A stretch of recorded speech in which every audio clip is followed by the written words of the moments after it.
smoke is quieting down.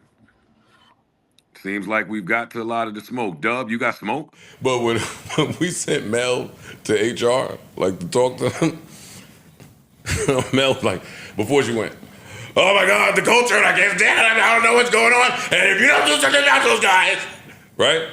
We said, you know what, this is real. Yo, fix your laptop, that shit about to fall. We said, yo, this is real. Oh, this serious? Yeah. This is serious. Yeah. You know what? I think me and the guys can work it out. I think me and the guys can. HR talked you off the ledge? I say, you gotta, No, it wasn't They came to that. understanding. No, it wasn't that. What happened? Well, what was it? It was her suggestions. I was like, you know what? On second thought, I'm gonna save them. I'm gonna save. Oh, you saved us. Hold on, Ian. I cursed him out. Hey, let's pretend, and I promise, I'm the asker, doesn't know, but let's say you're right. And HR maybe get rid of some of the homies. You think you would just Come back to work. you would just come waltzing in here? That was never. What's going on, y'all? We are back with the files. All right. Now, Melyssa Ford was sent to HR a while ago, and Joe Budden felt the need to bring this story back up on the pod. But the way he told it, you would think Melyssa Ford got checked, humbled, and sent right back into work. But according to Joe, the HR lady basically calmed her down and told her to fall in line. But when Mel gave her version of the story, it sounded much different. She revealed that the HR meeting wasn't about calming her down at all. It was about protecting her, maybe even arming her with options. Mel claimed she saved the whole crew from possibly getting fired, or at least saved them from a serious fallout. Now, that's a heavy statement. Mel also could have been saying, okay, she is saving her complaints for another day. All right. In that clip, I wasn't really too sure if she was saying she was saving them or she was saving them. You know what? On second thought, I'm gonna save them. I'm gonna save. Oh, you saved us. Like saving the complaints. Okay.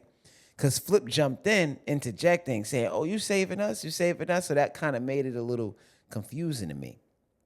But while Joe was joking, the rest of the guys started chiming in, a little bit too, saying things like, "Oh, she took you off the ledge," and all of that, yada yada yada. But Mel wasn't laughing. All right, from her perspective, she walked out of HR with the power to blow everything up if she wanted to. Okay, now here's where it gets a little spicy. Joe made it sound like Flip was the main problem that pushed Mel into the HR office, and Flip felt super played. He swore that they told him it was both him and Ish that had issues and had to go to HR. Almost like Ian and Joe tried to add Ish in to soften the blow.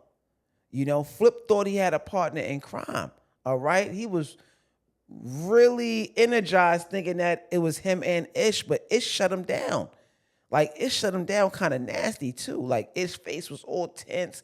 You know, don't bring me into this. You know what I'm saying? I ain't have to go to HR. Like, Ish was really serious, right? And that left Flip out on the island, you know, looking like the main villain here. All right? Flip admitted he even cursed Ian out during this whole exchange. All right? Now, that mean it got really heated. This wasn't no play stuff.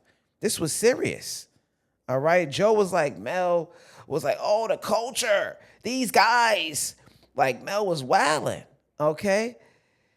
Now, here's the part that should make everybody stop and think for a second.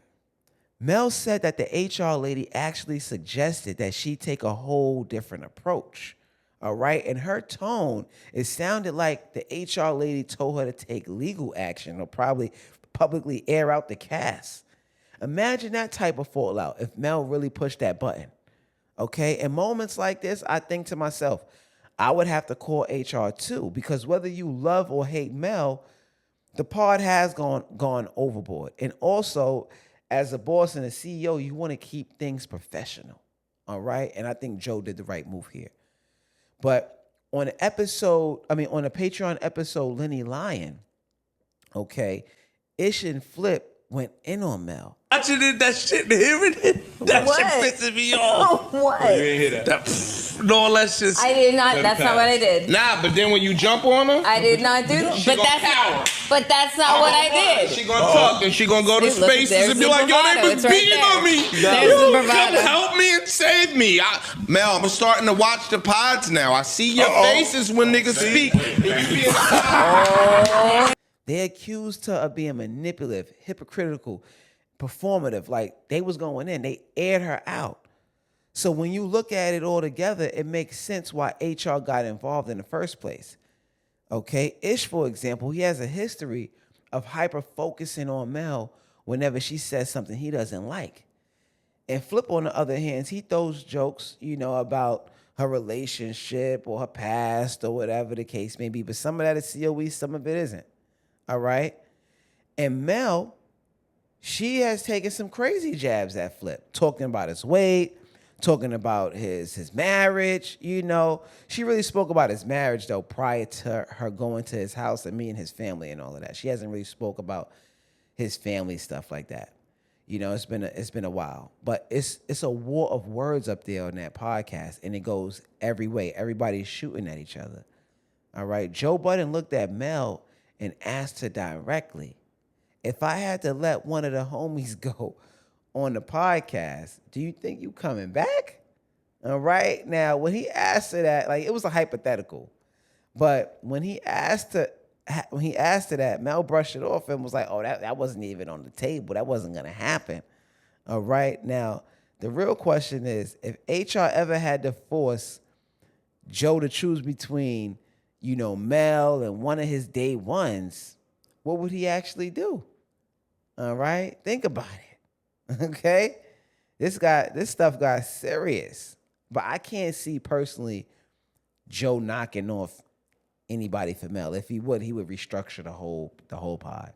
It would be something crazy going on in there. Like it would be a whole nother podcast, man. It would be the end of an era. All right. But let me ask you guys some questions. Do y'all think Mel really saved the crew from getting fired? Or was she just exaggerating to keep leverage? Why do you think Ian and Joe lied to Flip and told him that Ish had to go to HR too? Okay? And do you guys believe that Mel has enough dirt on the pod to actually blow it up if she wanted to? And if Joe had to fire one of his homies, who do you think Joe would actually fire? And here's the big one. If Joe had to fire one of his homies for Mel, do you think that would be the end of the Joe Budden podcast today? And let me know what you guys think in the comments, and we'll be back with the files. My guy Dub too. That's my man though. gang gang. That's my man, Big Dub.